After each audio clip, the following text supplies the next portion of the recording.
E-learning doesn't just happen. It requires careful planning and implementation. A very good afternoon to everyone present here. I'm Khushi Pandey, the moderator for today's session. Law internships started by few individuals from the field of law. Mr. Shubham Solanki sir, who is co-founder and partner, Amrita Jan ma'am, who is the partner, with the objective of providing first-hand experience of the day-to-day functioning of various legal bodies. Though legal internships to start pursuing undergraduates or postgraduate program in law. We have amongst us Mr. Harsh Pratap Singh sir, Assistant Professor, KLE Societies Law College, Bengaluru. Sir, he started his career from the School of Law, Chris University, Bangalore in the year 2013.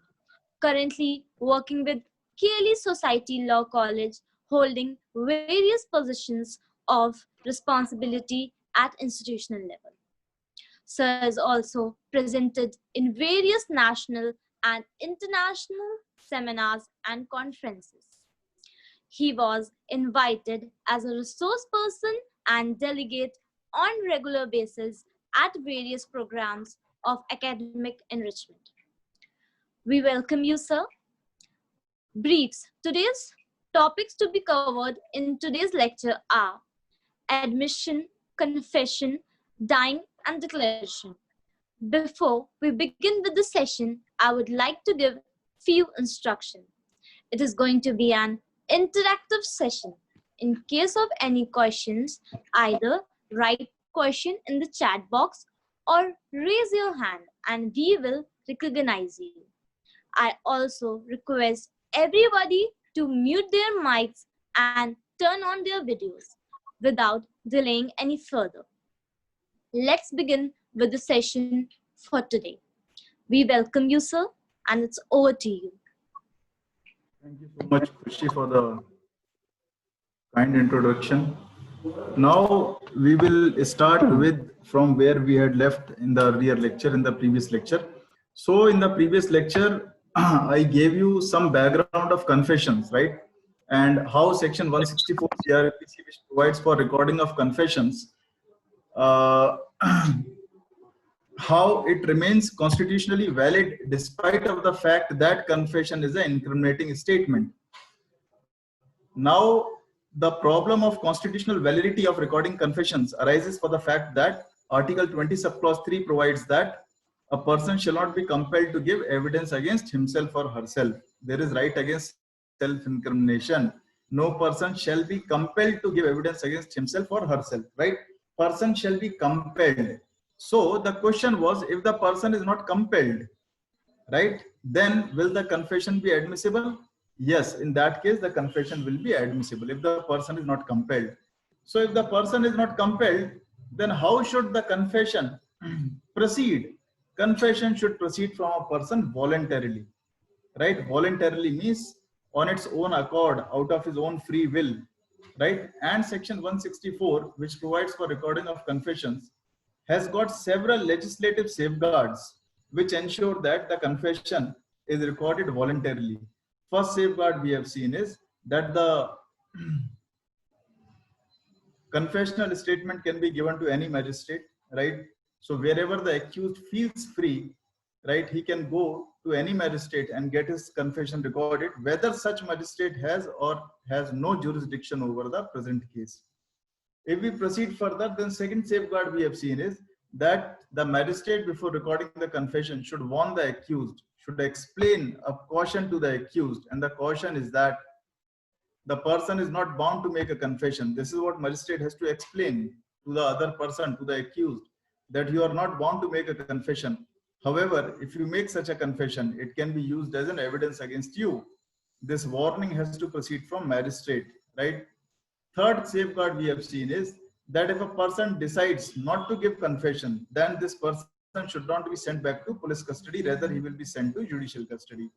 Then next caution we have seen is that magistrate, after the confession is recorded, will sign a memorandum stating that I have recorded this confession. This confession was recorded by me personally, and to my knowledge, this confession is made voluntarily, right? And this confession is read over and explained to the person making it, and it is admitted by the accused to be true. And after that, magistrate will put a signature. Apart from this, there are so many cases in which several, safeguards on recording of confession have been pronounced by the Supreme Court. Right, few safeguards I'll quickly reiterate. First is, while the confession is being recorded, handcuffs should be removed. While the confession is being recorded, the presence of police personnel, no police officer should be present in the courtroom. When the confession is recorded, no accused person, co-accused should not be there in the courtroom. Then magistrate, after he has warned the accused that this confession may be used as an evidence against him, should allow a time lapse, correct? And he should thereafter start recording the confessional statement, correct? So magistrate can also ask, or magistrate may also require the medical examination to be conducted before he can start recording the confession, right? Now, coming to the Indian Evidence Act, right? Now, one important point you all should appreciate and understand is that accused is the mine of information, correct? Is there anybody, is there any other person who knows more about facts and circumstances of the case apart from the accused? No, accused is the one who knows each and every detail of the incident, who knows each and every detail of the act, correct? There is no other person who is so well acquainted as the accused is. Accused knows each and every detail of the crime, right? Accused, I will say, knows even more than the victim, right? Now, let's say if I am, walking on a road and Mr. A is about to cross me, right? We are moving in opposite direction. So I am going from this direction, A is coming from that direction, right? The moment Mr. A came near to me, right, I delivered him 3 tight slaps, right? And I walked off. I went away. I am the accused in this case. Now this victim, Mr. A, will keep wondering that why a stranger slapped me, right? He will keep wondering why he was slapped. Who knows that why I slapped him? It is the accused, me, who knows. I am the one who knows that why I did something. So victim knows about the crime, but more than the victim, the facts of the crime are known by the accused, right? So accused is the mine of information. Who is he? He is the mine of information. And this accused is ready to confess. He is willing to come up before the court, and he is willing to confess before the court that he has committed crime. But Indian Evidence Act has put several barriers to his testimony. He wants to tell the truth to the court. He wants to tell the court that why he committed the crime. But there are so many barriers to his testimony. Correct? The person who knows everything about the crime, the person who knows the most, his testimony is not admissible as it is. His testimony has to cross certain barriers. And if you quickly look at section 24, 25, 26, they are in the nature of barriers. Accused makes a confession. When accused makes a confession, his confessional statement, before it can be declared relevant, before it can be admitted by the court, has to cross the barrier of section 24. Before the confession of the accused is declared relevant and before it is admitted by the court, it has to cross the barrier of section 25. Before his confession can be admitted, it has to cross the barrier of section 26. So try to understand this. To the relevancy of confession, there are 3 barriers, important barriers, which are provided in section 25, 24, and 26. Correct? Now, section 27, 29, and section 30, they will gradually lift the prohibition. They will gradually lift the barriers. Correct? Some barrier is lifted by section 27. Some barrier is lifted by section 28. Some barrier is lifted by section 29. So when a confessional statement is coming, section 24 imposes a barrier. If it is crossed, then confessional statement has to cross the barrier of section 25. And if it cross the barrier of section 25, it has to cross the barrier of section 27. Correct? So there are barriers imposed. Now, what is the barrier imposed by section 24? Now you see, it says confession given to a police officer not to be proved. If a confessional statement is given to a police officer, no, I'm sorry, I was reading a wrong section. Section 24, sorry. Section 24 says, confession caused by inducement, threat or promise irrelevant in criminal proceeding. This is the first barrier. There is a confessional statement, but section 24 says that if that confessional statement is caused by inducement, threat or promise, it will be irrelevant in the criminal proceeding. It is not relevant. Right? Now, it reads as, a confession made by an accused person is irrelevant in a criminal proceeding if the person making confession appears to the court to have been caused by any inducement, threat or promise. Right? So if it appears to the court that a confession is caused by inducement, threat or promise, such a confession is inadmissible in evidence. Now you see, look at the expression used. If you go to second line of section 24, it says, if the confession appears to the court. What is the meaning of appears to the court? Appears to the court, you see, indicates a least degree of probability, a minimum degree of probability. Even if it appears slightly that the confession has been caused by either inducement, secondly threat or promise, confession will be irrelevant. If it appears to the court even by margins, even if it slightly, very slightly appears to the court, even if it in margins, in fractions, right? Even in the slightest amount, if the court sees that there is inducement behind this confession, there is threat behind this confession, there is a promise which is prompting this confession, then confession can be declared as irrelevant. Now you may wonder, what is the meaning of inducement, threat or promise? Correct? Let us understand the promise first. Right? Now promise is what? Can you compel a person, can you cause a person to make a confessional statement out of a promise? The answer is yes. My employer tells me that, Mr. Harsh, if you take this blame on yourself, correct? If you take this blame on yourself, then we will pay your family, let's say 1 crore rupees. This is a promise, right? My employer may tell, or I may tell some poor fellow that you take this blame on yourself. I told my domestic help, right, that you take this blame on yourself. I will pay you 1 crore rupees. 1 crore rupees is too much amount for him. He will never earn 1 crore in his lifetime. And the person agrees to take this blame upon himself. So this is a confession caused by a promise. You are promising the person certain benefits. Correct? Similarly, you see, person can be compelled to make confession by threats. Right? Threats means statements like intimidating statements are threats. Intimidating statement. If you don't take this blame on yourself, if you don't confess before the court, I am going to kill your son, let's say. This is a threat. Or if you don't confess before the court, I will destroy your property. That's a threat. If you don't confess before the court, I will set your crops on fire. This is a threat. And the person is compelled to make a confession because he was so threatened. Right? Such confessions are inadmissible. Similarly, inducement.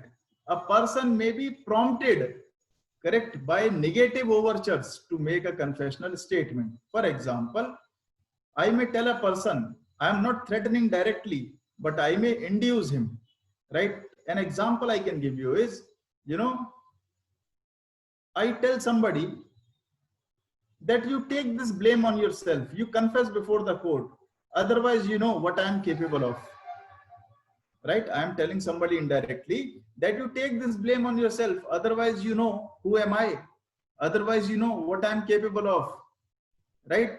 So that is inducement, right? Now if you read this section further, you will understand that this inducement, threat or promise, it is coming from whom? It is coming from a person in authority. This inducement, threat or promise is coming from where? This inducement, threat or promise is coming from a person in authority, right? Now who is a person in authority? Person in authority is a person who can exercise certain degree of control over me, right? Now for example, your parents, aren't they person in authority over you? The answer is yes. Your teachers, to some extent, aren't they person in authority over you? The answer is yes. My employer, is he not person in authority over me? The answer is yes. Correct. This confession should come from a person. I mean, this inducement, threat or promise should come from a person who is a person in authority over you. Correct. If somebody from the roadside, somebody stranger to me whom I don't know, if he tries to induces me, if he tries to induce me, or if he tries to threaten me, what will I do? I will kick him in the face in the first place. Correct. That who are you to threaten me? Who are you to induce me, or who are you to make a promise to me? So this inducement, threat or promise should not be coming from a stranger, rather it should be coming from a person who is a person in authority over you, who can exercise some degree of control over you. I hope this point is clear to you. If there is any doubt so far, you can ask me. Unmute yourself and you can ask me. No, sir, it's clear. Who's this?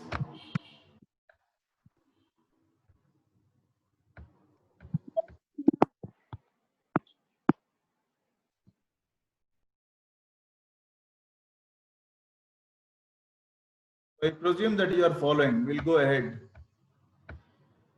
Now, you see, so this is the first barrier. A person wants to make a confession, but section 24 says, no, if it is caused by inducement, threat or promise, it is not admissible. Now, second important, point here is, second important barrier is section 25. It says confession to a police officer not to be proved, right? Prerna, can you also maintain section 24 on the screen? Both 24, correct, right, thank you. Now,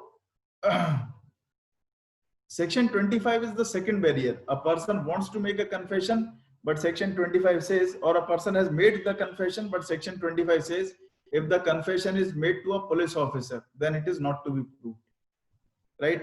Now, police officers are infamous, right? Police is infamous for its brutalities and torturous methods of treatment, correct?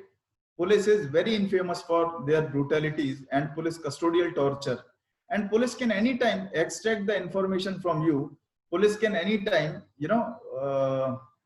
extract a confession from you by use of force, by use of pressure, right? So any confession which is made to a police officer is not to be proved. It is not relevant. It cannot be received as an evidence at all, right? Now, if the confession which is made to a police officer is to be made admissible, then police will beat you and extract the information, not extract the information, rather police will beat you and impose the statement on you and take your signature. Correct. If you refer to section 162 of CRPC, right? Don't scroll right now, but participants can refer on their own. People can also refer to section 162 of CRPC. Section 162 of CRPC provides that no statement given to a police officer during the course of investigation shall be signed by the person making such a statement. Correct? That means a statement which is given to a police officer, right, shall not be signed. Police cannot compel you to sign a statement. Otherwise, police will extract the statement by use of force and compel you to sign. Similarly, police cannot compel a confession statement out of you. Any confession which is given to a police officer is inadmissible in evidence. Correct? Any confession given to a police officer is inadmissible in evidence. Now you see, when you are giving, now it is immaterial that whether the confession is given to a police officer when you were in the police lockup or outside. You may give a confessional statement to a police officer in the police lockup. You may give a confessional statement to the police officer when you are outside the police lockup. Police person came to my house for investigation and I gave the statement, confessional statement in my house. Whether the statement is given in police custody or otherwise, in both the cases, statement given to a police officer is inadmissible in evidence. I hope this point is clear to you, right? Now, third important barrier is section 26. You see, first, a confessional statement has to cross section 24, then it has to cross the barrier of section 25, and third barrier is section 26. Confession by accused while made in custody not to be proved. Right? Confession made by the accused while he is in custody of the police not to be proved. Confession in custody of the police. Let us understand first what is the meaning of custody. Correct? The word custody here has to be interpreted, has to be understood in the broad sense. Custody does not merely mean police lockup, right? Custody does not merely mean police lockup. There can be a custody even outside the police lockup. Is there anybody here who can tell me when there can be a custody even when you are not in police lockup? Can you give me some example? Any one of you?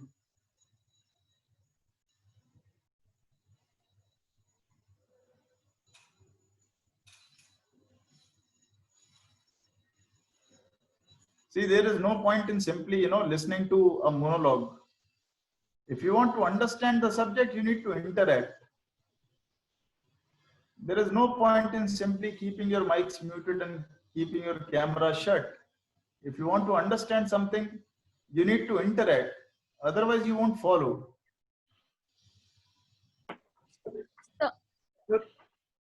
Custody means, for example, accused is presented by the prosecutor, then the prosecution asks for 15 days for police custody. That is in the authority of the police. So when the court doesn't grant it, then they can grant it for say judicial custody where they cannot torture him. So that is called custody. Okay. Anybody who can tell me what is the meaning of custody? Is police custody the only custody, or there can be a custody even without there being a police custody? Police custody means people understand that it is lockup, right? What I'm trying to tell you is police custody, there can be a police custody even when somebody is not in police lockup. And can somebody give me an example for the same?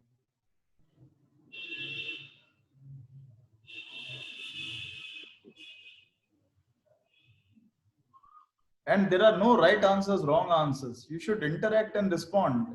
Sir, the example could be judicial custody. Sir, if I can try, Harshita. I'm Harshita. Yes, Harshita, tell me. Sir, I suppose even if there's a slight deterrence in the presence of police, if there's a deterrence in the mind of the culprit or the accused, then I suppose it is assumed to be in the custody of the police. That might be wrong. I'm just guessing. Yes, no.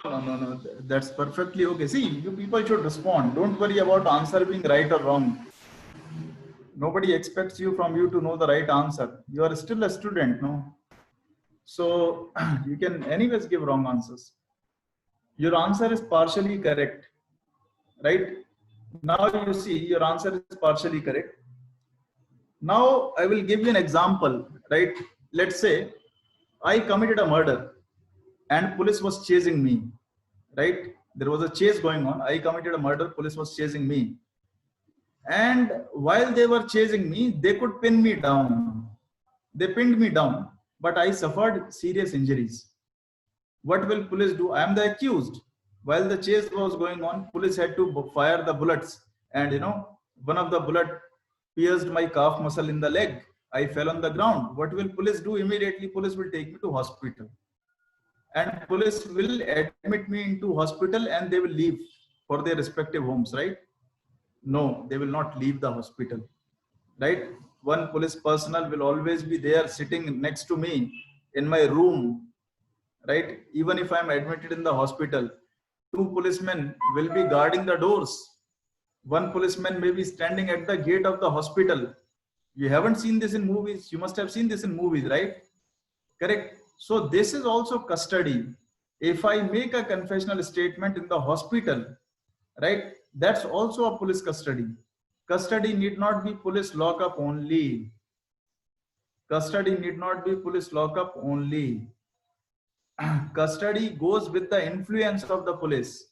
So if there is an influence of the police, if the desire of the police is, this is very important, if the desire of the police is to prevent me from escaping a certain perimeter, then it's custody. Police has the desire, police has this intention to prevent me from escaping the hospital. I am in custody. People can be there. People, you must have seen that when Article 370, was lifted from the Jammu and Kashmir, so many leaders, right, they were made house arrest. They were arrested in their house itself. It was not a police custody. They were arrested in their respective houses. That's also a custody, right? And when I am house arrested, I cannot make a confession during the time I am house arrested, right? I can make a confession, but it will be irrelevant in evidence, right? So the point is that 1 minute.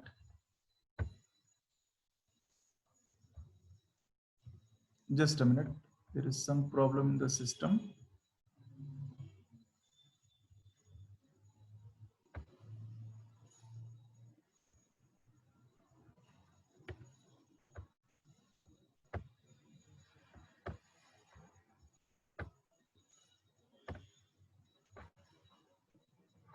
So that's also custody. And any confession made during such custody is inadmissible in evidence, right? Now, section 25 is silent. It does not use the word custody, right? It simply says confession made to police officer, right, shall not be proved against the accused, shall not be used as an evidence against the accused. Section 26 says confession made while the accused person in the custody of the police. So custody of the police, I hope, is clear to you. However, there is one exception to this. There is an exception when the confession statement made during the custody of the police officer is admissible. There is a custody of the police, but then there is an exception, right? There is a circumstance in which even if there is a custody of the police, the confession made will be admissible. And you know what is that situation? If the confession is made in the immediate presence of the magistrate, right? If the confession is made in the immediate presence of the magistrate.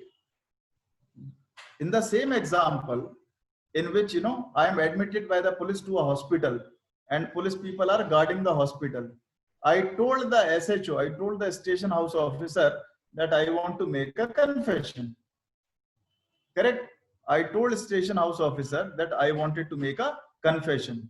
Now what will happen? SHO will say, tell me. But what will I tell him?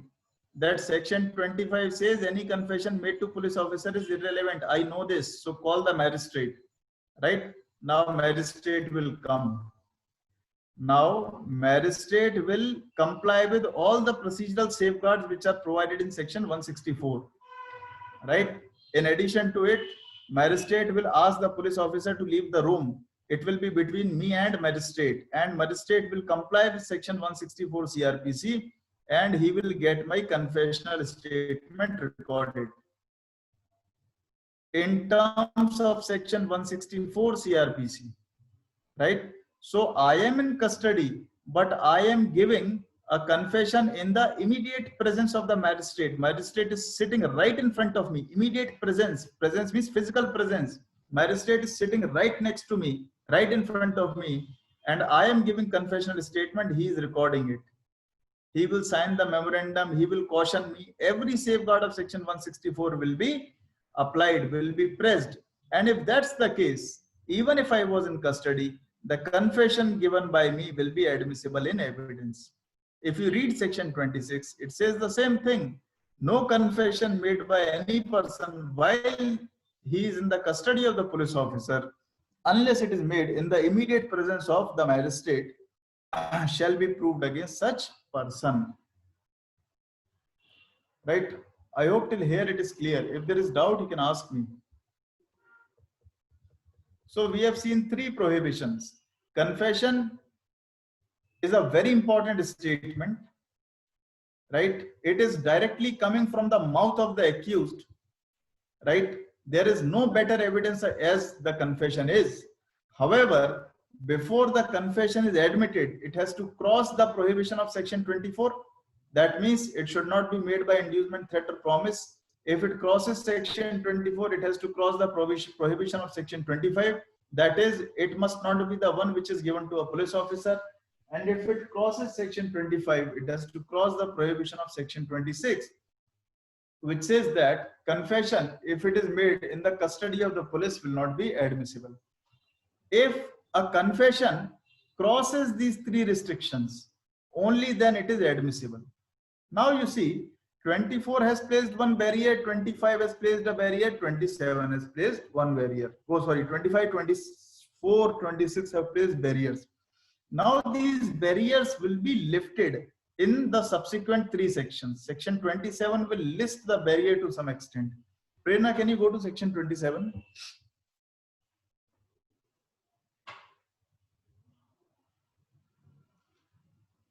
Now you see, section 27. It says how much of the information received from the accused may be proved. How much of the information received from the accused may be proved. Now, if you go through section 27 carefully, it starts with these words, provided that, right? Provided that. Now, any section, any part of section which starts with provided that, we can say that it is a proviso to the section, isn't it? It's a proviso. It starts with the word provided that. Now, can you tell me what is a proviso and what is the effect of proviso? Anyone who can answer? What is a proviso and what is the effect of proviso? Anybody who wants to give it a try?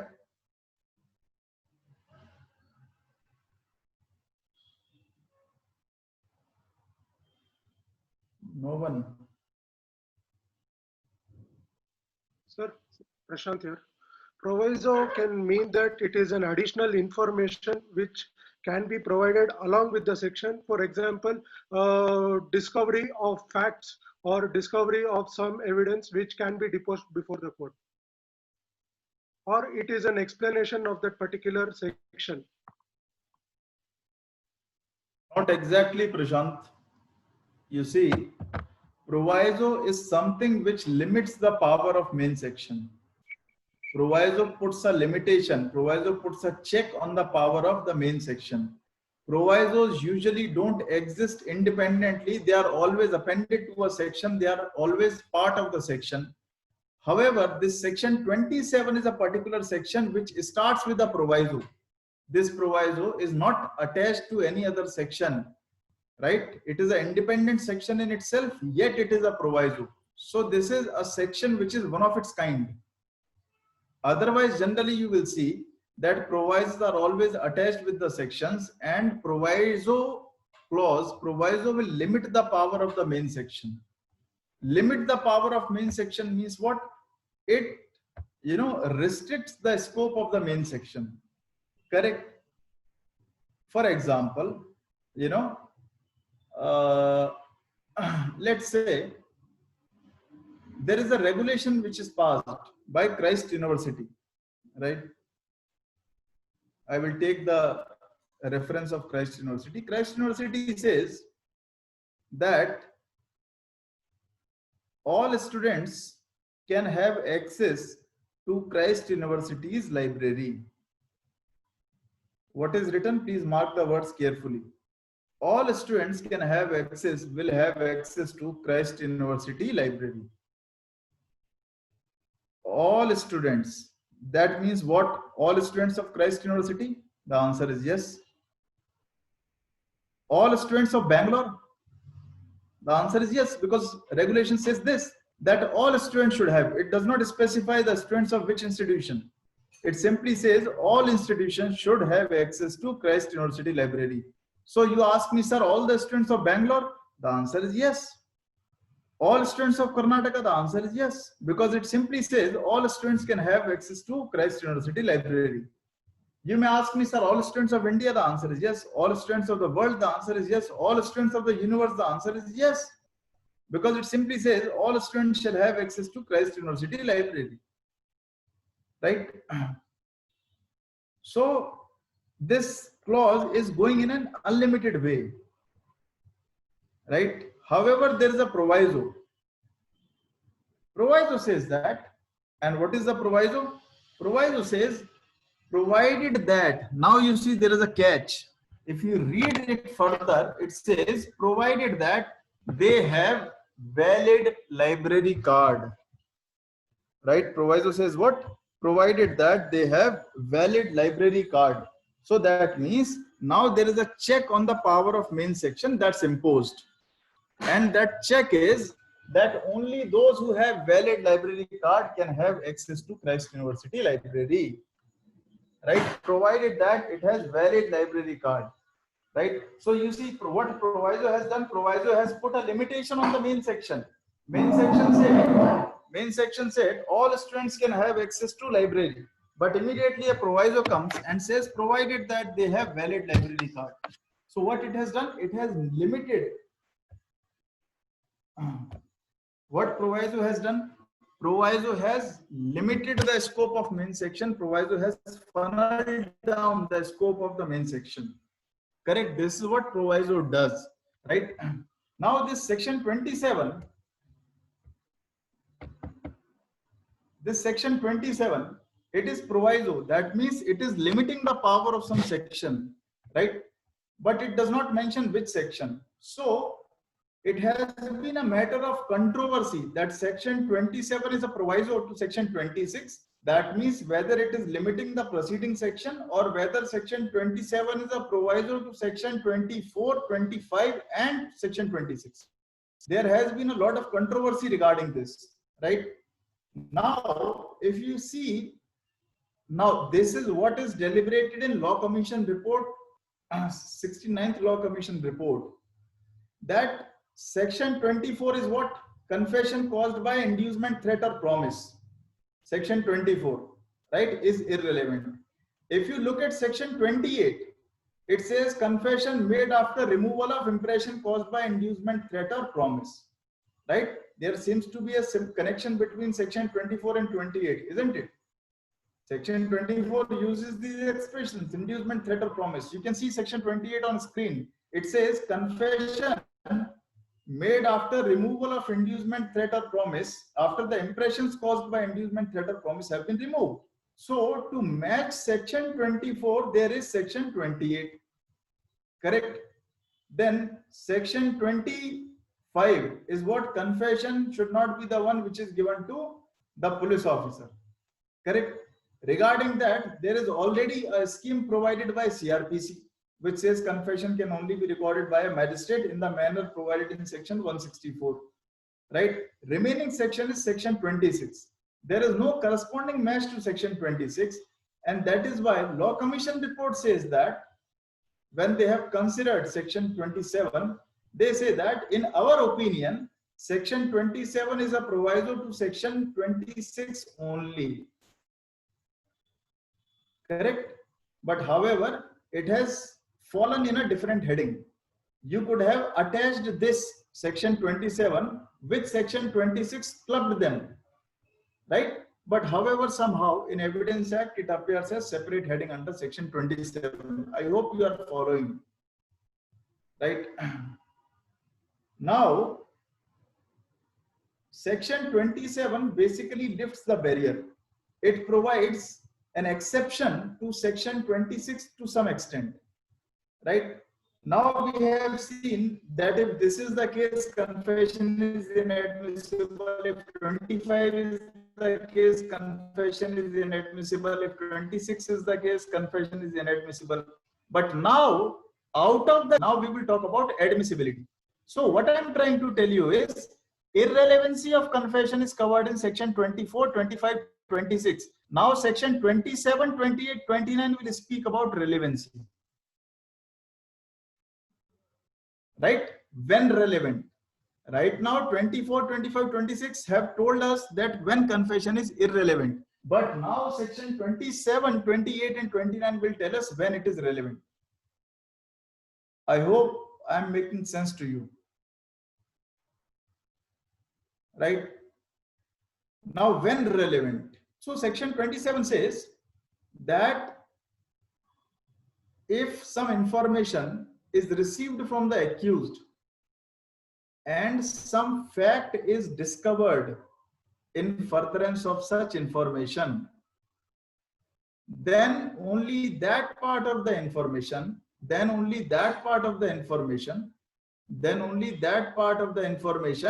which has led to the discovery of something, right, is considered to be relevant and is admissible. Correct? Now try to understand this. I will further substantiate. Let's say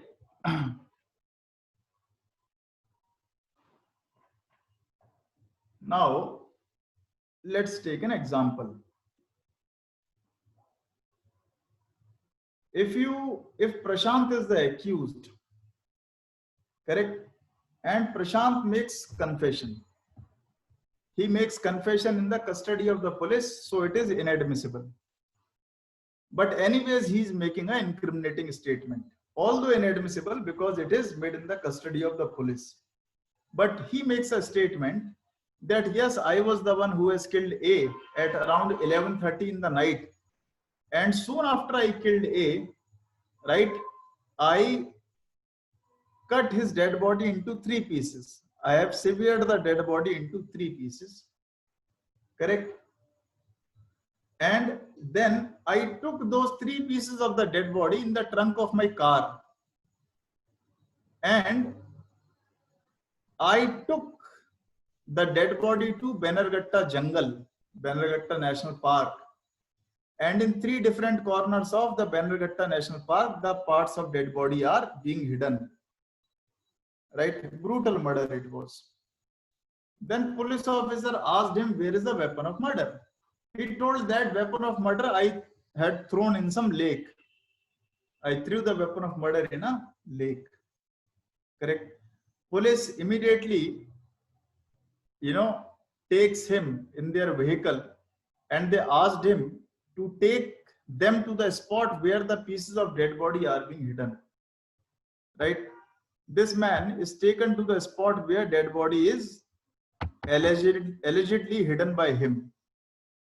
He took the police to 3 different spots. And when they digged the ground, all 3 pieces of dead body were recovered. Right? A discovery has happened in furtherance of the statement. Something has been discovered. Then they took him to the lake. Right? And they contacted some professional swimmers. Right? They came, and from the lake they could recover the knife also, which has been used in the killing. Correct. So a discovery has been made in furtherance of the statement. Now, when discovery has been made in furtherance of the statement, actual discovery has been made. So can't you say, or don't you think that the information given by him to the police officer is corroborated by the evidences further? Can you doubt? Can you doubt the veracity and truthfulness of the statement? No. A statement is proved beyond doubt because there is a discovery that has happened in furtherance of the statement. Isn't it? Right? But remember, one catch here is, one caution here is, when he told the police that yes, I was the one who was killed and I have chopped the dead body into 3 pieces and all these 3 pieces are buried in the ground in these particular spots, right? There is a part of statement in which he says that I have killed. Then there is second part of the statement in which he says that I have chopped the dead body into 3 pieces. There is a third part of the statement in which he says, I have hidden the dead body here at a particular spot. When the discovery happens in furtherance of his statement, only that part of the statement which has led to discovery would be admitted against him. Right? That means, what are the other 2 parts? That yes, I have killed. This is still inadmissible. Right? That does not, mere discovery on the basis of his statement does not prove him to be a criminal. Are you getting the point? If there is any doubt on this, you ask me, I will substantiate it further.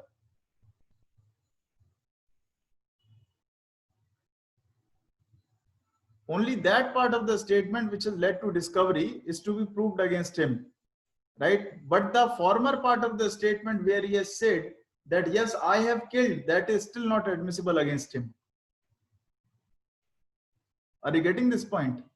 This statement, discovery does not make him a criminal yet. It is for the reason that it may so happen that, let's say, I am Prashant's, best friend.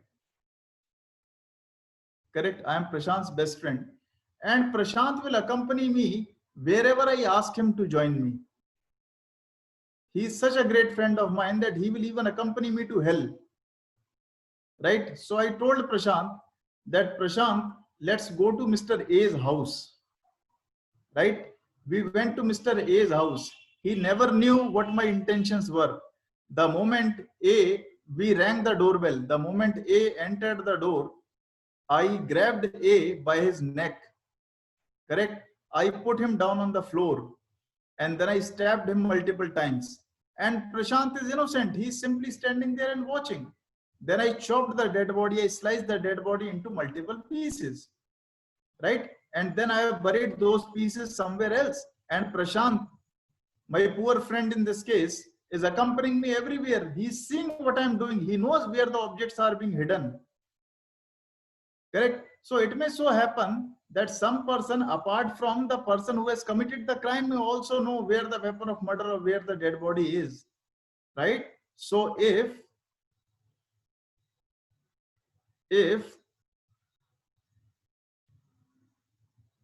some discovery happens in furtherance of your testimony, that does not make you a criminal. Only that part of the statement which leads to discovery is to be proved in evidence, and rest again is inadmissible. Now with this explanation, if you read section 27, it says what? Provided that when any fact is deposed, deposed means given evidence of.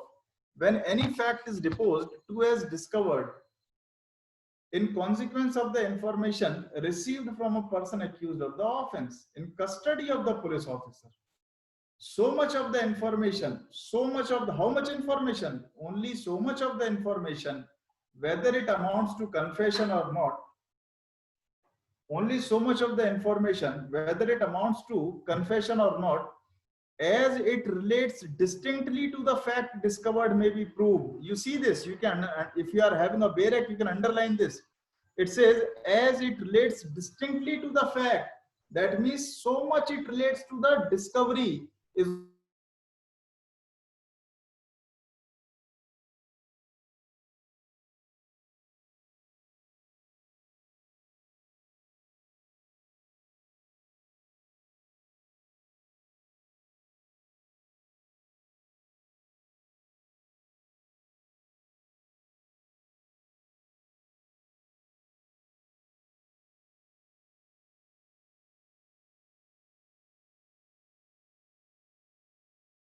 reason, one more reason why we say that section 27 is a proviso to section 26 is that for discovery also the statement has to be made in the custody of the police, right?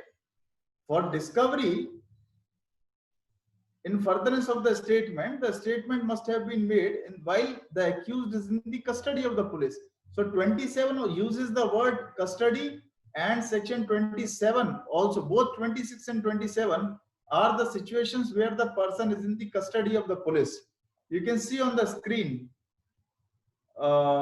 second line, last part, in the custody of a police officer, and section 26 also relates to custody of a police officer, right?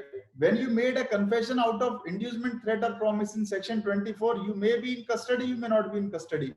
In section 25 also, when you give a statement to a police officer, you may be in custody, you may not be in custody. However, section 26 and 27 distinctly relate to custody. So it is said that section 27 is a proviso to section 26 only, and not a proviso to section 24 and 25. See, this is a little confusing. Unless and until you are taking the notes or you are having Whereact, it will be difficult to follow. If there is any doubt so far, you can ask me. Sir, this is Prashant here. Sir, I have a doubt regarding the 69th Law Commission report which you told. Is it admissible in the court? You said section 27 is a proviso to section 26. So is this Law Commission report admissible in the court? See, what is the job of Law Commission? The job of Law Commission is to review the existing laws and make a recommendation to the government. Correct? So whatever has been written in the Law Commission report, it is not binding upon the courts. However, courts in case of doubt may take a reference to Law Commission report. That's permissible, and that courts often do. Courts will cite Law Commission reports on the judgments. However, Law Commission reports will not be binding, although they are important to throw lights on the matter where court has a confusion. They are not binding, but courts can certainly refer, they are relevant. So can we say that it is only a clarification or only for reference purpose it is taken by the court? Yes, yes, for reference purposes, it will be taken by the court, and courts do make a reference in their judgments to the reports of Law Commission. Thank you, sir. Right. Then you see, section 24 said that confession which is made by inducement, threat or promise is irrelevant, correct? So there was a confessional statement, and it was believed that this confessional statement is caused by inducement, threat or promise. So it was not being considered by the court, correct? However, magistrate made some attempt to remove the impressions caused by inducement, threat or promise. You see, section 28, confession made after the removal of impression caused by inducement, threat or promise becomes relevant. So if it is inducement, threat or promise, it is irrelevant. But if the impression of inducement, threat or promise is removed, then the remaining statement is pure. It is relevant as confession, right? So how to remove the traces or impressions of inducement, threat or promise? There was a confessional statement. Magistrate was not admitting it in evidence. It was given to magistrate, let's say, but magistrate had the statement, but magistrate was not using that statement as evidence, because magistrate believed that there is an inducement, threat or promise which has been caused, and so the person has made the confession. So one fine day, magistrate called the accused, and magistrate examined the accused.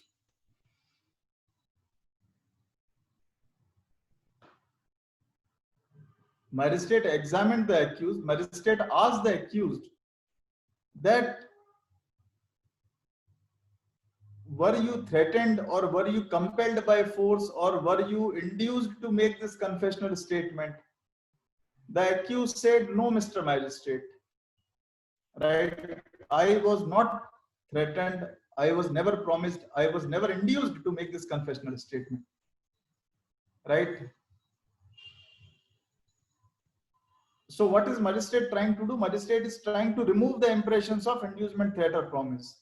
He said, no, Mr. Magistrate, in under any circumstances, my statement would not have changed. This statement is made out of my free will. There is absolutely no inducement, threat or promise behind this confessional statement. And if that's the case, then after the impressions of inducement, threat or promise are removed, magistrate can admit the confessional statement. Correct? One very important point I'll tell you. All of you will, appreciate this. When the confessions are recorded, the oath cannot be administered to the person. If A has to make a confessional statement, oath cannot be given to A because oath creates compulsion. Compulsion to speak the truth. And when accused makes confessional statement, even the oath should not be given to him. I hope you all have seen this movie Gully Boy. Right? Khushi, I can only see you on screen. Have you seen this movie Gully Boy? Prashant? Yes, sir. Watch Gully Boy. Amrita? No, sir. Amrita, Gully Boy? Yes, sir, I have seen so. Yes, good to see you here. Harshita, Prerna? Yes, sir. Yes, sir. I've seen it. Gully Boy. Right. Hemant, Sarthak, Ayushman, have you seen this movie Gully Boy? Yes, sir. Yes, sir. Now you will quickly connect to what I'm saying now. What I'm trying to tell you is that oath creates compulsion. When the confession is being recorded, oath cannot be given. You must have seen in movies, right? They will bring the Holy Bible or Holy Quran, Holy Gita in the courtroom, ask the person to testify on a Holy Quran and take a vow to speak the truth. That cannot be done. That should not be done when the confession is being recorded. Correct? Because when you take the oath, you consider yourself under a sacred obligation. You come under a sacred obligation to speak the truth. Rather, confession should be made voluntarily. Whether you speak lies in your confessional statement, whether you are giving a real truthful confessional statement, that does not matter. But the point to be seen is that it should be given voluntarily. Correct? So, oath cannot be administered when the confession is recorded because oath creates a kind of compulsion. Right? In this movie Gully Boy, you must have seen that, there was a girl, who was the heroine? Alia Bhatt. Alia Bhatt. Alia Bhatt. Right? So this Ranbir Kapoor, there was some other girl apart from Alia Bhatt who was texting Ranbir Kapoor, right? And this comes to the knowledge of Alia Bhatt, and Alia Bhatt gets furious and she goes to the a small establishment where this other girl used to work there, and she beats up that girl. That other girl who was trying to text Alia Bhatt, who was trying to text Ranbir Kapoor, was beaten by Alia Bhatt. When Alia Bhatt comes back, Ranbir Kapoor is upset. Correct? Ranbir Kapoor becomes upset, and Ranbir Kapoor tells this Alia Bhatt, he says that, you should never go and beat her again. You should not do such kind of things. I don't like this. Right? So Alia Bhatt says, nahi karungi. So Ranveer Singh says, kha meri kasam. Alia Bhatt says, mar jayega re tu. Right? See, when Ranveer Singh said, kha meri kasam, you take my oath and you say that, you will not do it again. She says, mar jayega re tu. Matlab, statement changed. What was the statement otherwise? I will not go and beat her up again. But when he said, kha meri kasam, she changed the statement. Correct? Because oath creates a compulsion to speak the truth. Confession is whether you give right statement, wrong statement, give it voluntarily. Right? Nobody is expecting you to speak the truth. Confession need not be truthful. Right? Because you see, what is the evidentiary value of confession? Just because you have confessed a crime, court is not going to hang you. Right? Just because you have confessed the crime, court is not going to hang you. Confession, 1 minute. Confession is not a conclusive evidence. Confession has to be corroborated further. Right? Despite of you having confessed, court will not seek inquiry, further inquiry. It will go on. And one more important point regarding confession you should notice, that confession can be made during the course of investigation. after the investigation is over, there is no opportunity for the accused to confess. Confession can be made only during the course of investigation. If the investigation gets over at what? With the filing of charge sheet. If the charge sheet is filed under section 173 CRPC, if the report is submitted, some call it police report, some call it B report, some call it COCHA report, there are various names by which charge sheet is known. If the charge sheet is filed and inquiry starts when the charge sheet is filed and cognizance is taken by the magistrate under section 190 CRPC. If magistrate has taken cognizance of the matter, if the inquiry has started, if the trial has started, then no matter how much you want to make a confessional statement, you will not be permitted to make a confessional statement. If you want to confess, file before the charge, make a confessional statement before the charge sheet is filed. If you make a confessional statement after the charge sheet is filed, that statement technically is not known as confessional statement. Rather, it will only be an ordinary statement which is recorded in terms of section 281 CRPC. I hope this is clear to you. If there is any doubt so far, section 28 is clear. If the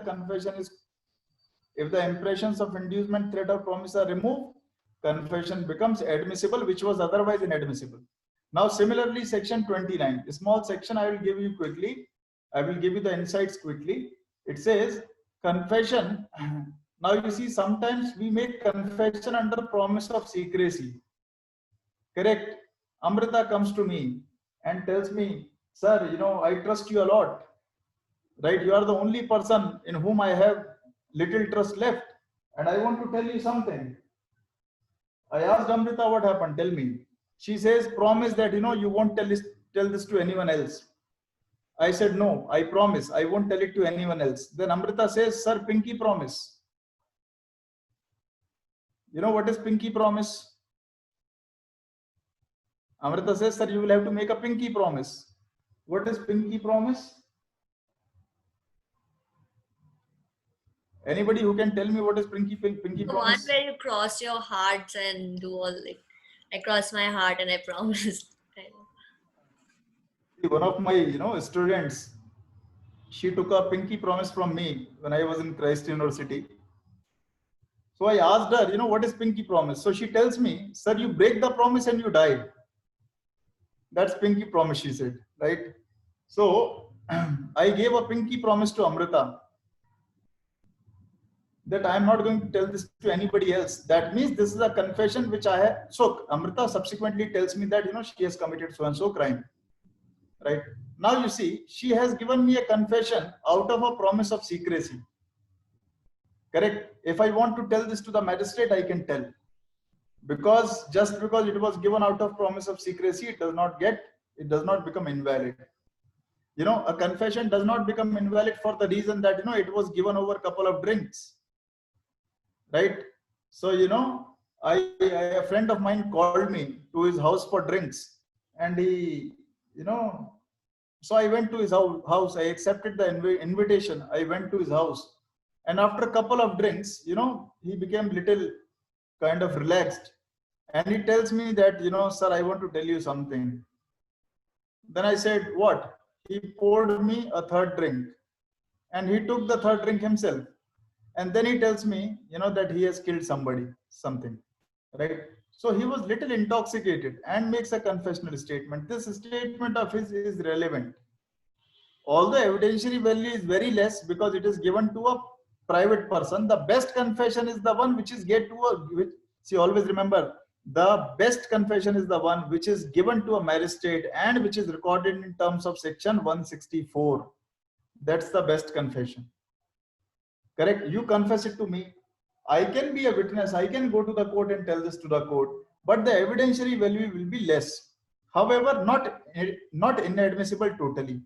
So a confession which is given under a promise of secrecy or which is given out of little intoxication, it does not become irrelevant totally. However, if intoxication was to such a degree that you are not capable of understanding the nature and consequences of your act, or that what you are doing is either wrong or contrary to law, then it is inadmissible, right? If intoxication has reached or taken you to such an extent that you cannot understand the nature and consequences of your act, please refer section 85 IPC, right? So that's the thing. So confession has to be given to a magistrate. The best quality confession has to be recorded in section 164. Remember the safeguards of section 164 I have told you. Remember the safeguards which have come up by way of judicial pronouncements, right? Then remember the limitations on confession. It is met with 3 limitations. 24 is the limitation, 25 is the limitation, 26 is the limitation. 27 lifts the limitation to some extent and says, no, not everything is not inadmissible. If it leads to discovery, it is admissible. 28 says, if the impressions of inducement, threat, or promise are removed, then confession becomes relevant in evidence. And third point, if it is made out of promise of secrecy or after little intoxication, it is still admissible. So limitation has been lifted by 27, 28, and 29. If there is any doubt in confession, kindly unmute the mics and ask me. Sir, this is Prashant here. Sir, regarding confession, you told if it is made by person A in terms of secrecy to person B, so it is still admissible. What if the person A has recorded that secrecy of confession? Will it be taken as against as evidence against him in the court?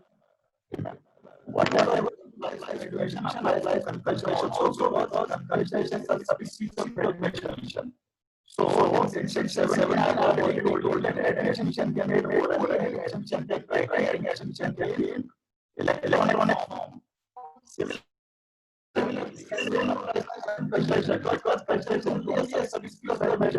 So confession can be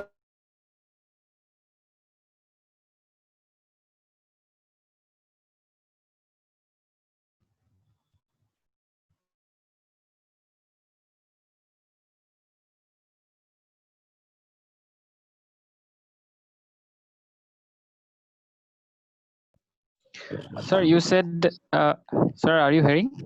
yes, please tell me. Sir, my question is that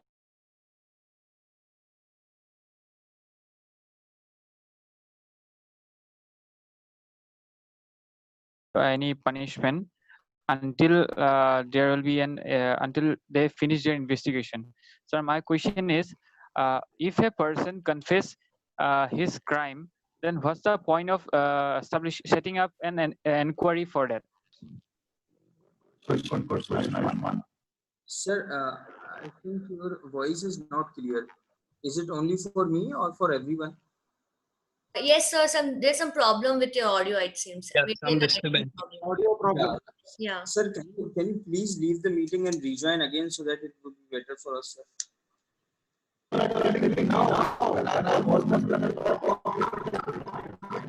Sir, your voice is changed, sir. Sir, we are not able to understand what We are it's not able to understand, sir. Sir, I didn't get it. No, Yeah, he'll join again. I request all the participants to please bear with the glitches. He'll join again in a while. Thank you.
So how much of it was not audible? Sir, I didn't hear my answer. Okay, Shubham, Yes, sir. Now you are very audible, sir. No, Yes, no. Earlier, was I not audible at all throughout the lecture, or some part, of it was not audible? Sir, I couldn't hear anything, sir. So only when you started answering Prashant's question, Prashant, yeah. your Yes. voice, there's some Okay, disturbance. okay, Ayushman. Now, see, very good question you had asked, and all of you must try to appreciate the answer now. Sometimes confession, may be of such a nature that it will, infuse a lot of confidence in the mind of the court. Correct?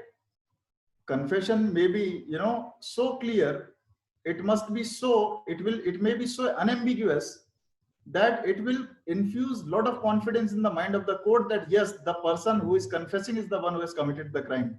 For example, if the police investigation, the FIR information provided in the FIR, the evidences that have been collected so far, and the confession of the person, if all are pointing in the same direction, correct? I was the one who has confessed.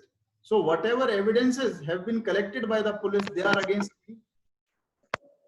Facts stated in the FIR also are against me. There are witnesses who are against me. And I am also the one who is, making the same consistent statement that yes, I was the one who have killed. So everything is pointing in the same direction. Correct? In such a case, what happens is, it will become easy for the court to come to the conclusion of conviction. Right? Okay, sir. If the chain of circumstantial evidences is completed quickly, then the judgment will be delivered quickly. And the burden of corroboration, right, will also go down on the court. Right? Now, if confession is pointing in one direction, investigation is pointing in some other direction, then it will be difficult for the court to act upon the confessional statement. Court will keep calling for corroboration, further evidences, unless and until there is a sync between the evidences found and the confessional statement. Correct? So sometimes a person may come and make two confessions. I may go to the court and confess some facts, right? Second time I express my desire to make a confession and I told some more facts. Third time I express my desire to make a confessional statement. I am confessing the crime, but then I gave certain additional facts which are contrary to the facts which are mentioned in confession 1 and confession 2, right? So in this case, my confession will not infuse confidence in the mind of the court, and court will act on my confession very carefully. That means court will check for corroboration of material particulars. Court will get into the court will seek for corroboration. And what type of corroboration? Court will try to corroborate in material particulars each and every single word of my confession before acting on my confession. So it is not necessary that the court will convict you solely on the basis of confession. However, if your confession infuses confidence in the mind of the court, the burden of corroborating the facts will go down and judgment will be delivered quickly. Right? If the confession is inconsistent with the findings, then court will keep looking for further corroborations unless and until your guilt is established. I hope that answers, Ayushman. Sir, thank you, sir. Anybody else? And one thing also I must tell you, a person may retract his confession also. Let's say Ayushman confessed, right? And second day, the next day he went to the court and he wants to retract what he has said earlier.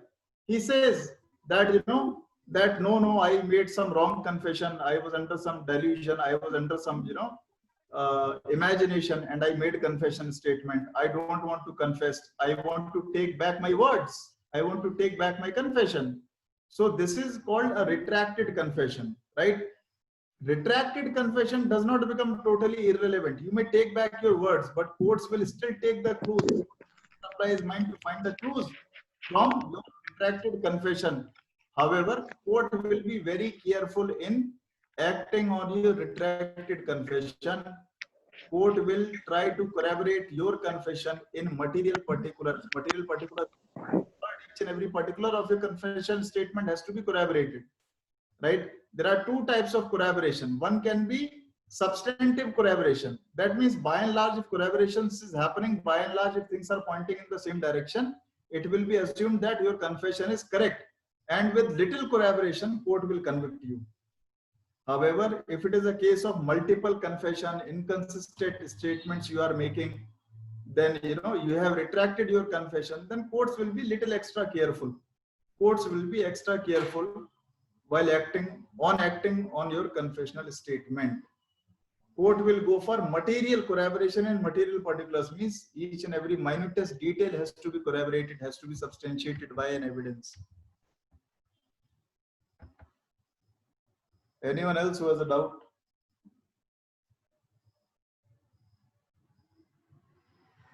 Okay, so I hope, what's the time now? Right, so time now is 5:53. We have few more minutes, and I will introduce the next topic meanwhile, and tomorrow we will complete the topic. So next topic is dying declaration. Correct. We will take most important topics first, and if the time permits, then we will take certain other incidental topics. So next important topic we are going to take today is dying declaration. Correct. Anyone who can tell me what is dying declaration? Sir, dying declaration is a statement which is made by a person before he dies. We can say that it is the last statements made it on paper. On paper. Yes. When I was about to die, I was so weak that my hands were shaking. Sir, I was stabbed 8 times in my abdomen. Sir, I guess it's a suicide note. Suicide note. Anyone else? See, first important point you all should notice, you all should remember is dying declaration. Suicide note is a type of dying declaration, but not every dying declaration is a suicide note only. Correct? That's one thing. And every suicide note also may not be a dying declaration. Correct? A person writes that, I am committing suicide, nobody is responsible for it. Correct? He does not indicate anything as to the circumstances in which death has been caused. He does not indicate anything which relates to the cause of his death. Then it won't become dying declaration in terms of section 32. Right? So, suicide note, if it has to be a dying declaration, it should contain something as to the cause of his death or the circumstances of the transaction in which death has been caused. Unless these two features are absent in the suicide note, unless these two features are mentioned, are there in the suicide note, it does not become dying declaration in terms of section 32. Correct? However, it is just an evidence to the fact that nobody else has killed, rather he himself has killed. He has killed himself. Correct? So technically it does not become. However, a suicide note is a very important, very relevant evidence. Correct? Now, you see,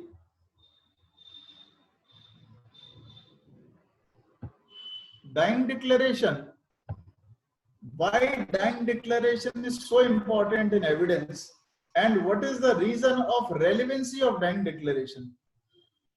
Ayushman said earlier, see, I am not discarding the fact that suicide note cannot be dying declaration, but that suicide note must have conditions specified in section 32. If those conditions are there, Ayushman, suicide note can be a dying declaration, right? Now, question is, why is dying declaration so important and so relevant in evidence? Dying declaration is so important and so relevant in evidence because it is presumed that no man will meet his creator with a lie in his mouth. You are not going to keep a lie in your mouth and go to God. Correct? There is a Hindi song, old Hindi song. It says, Sajan tum jhoot mat bolo, Khuda ke paas jana hai. Darling, please don't give a lie. Please don't speak lies. Ultimately, we have to meet the Creator one day. How can we meet the Creator with a lie in our mouth? Correct. Second thing is that dying declaration is given under those circumstances where there is expectation of death. Correct. And it is a stage where a person can foresee death. Death is standing in front of him, right? And all his motives of speaking falsehood, all his motives all his motives of speaking falsehood are silenced. There is absolutely no motive to lie now, right? So two reasons. First, nobody is going to the Creator with a lie in his mouth, and secondly, every motive of speaking falsehood is silenced, and thus it is presumed that a man will not lie. It's not that a man cannot lie, man can certainly lie, but it's believed that a man will not lie. Correct. Now, there is a striking difference between dying declaration in English law and dying declaration in India. In English law, a statement will be dying declaration only when the person making the dying declaration is on his deathbed. He is under the expectation of death. But in India, that's not the case, right? In India, expectation of death is not the criteria of making a statement dying declaration. Correct. However, in England, person must be accepting death. He must be under the expectation of death when he makes the statement. Correct. So with this little background, I hope we are going to continue tomorrow. Shubham sir, when is the next session? So next session is on 8th. Right. 8th. So with this background, I hope we will meet on 8th. If there is any doubt so far, please ask me. Unmute and interact. Correct.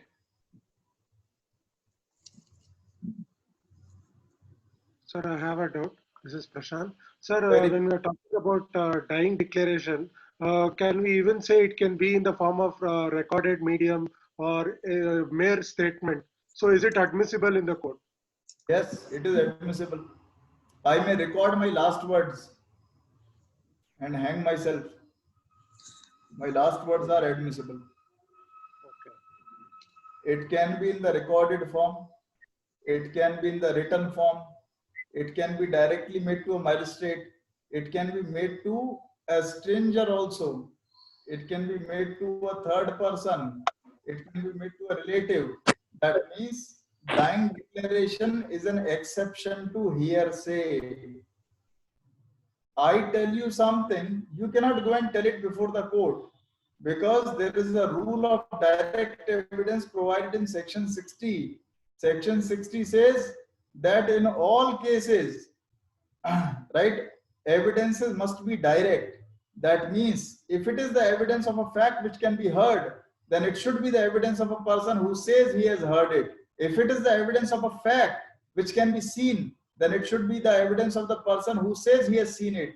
If it is the evidence of a fact which can be felt through senses, then it must be the evidence of a person who himself has felt it. So if I see something personally, I can go and give evidence before the court.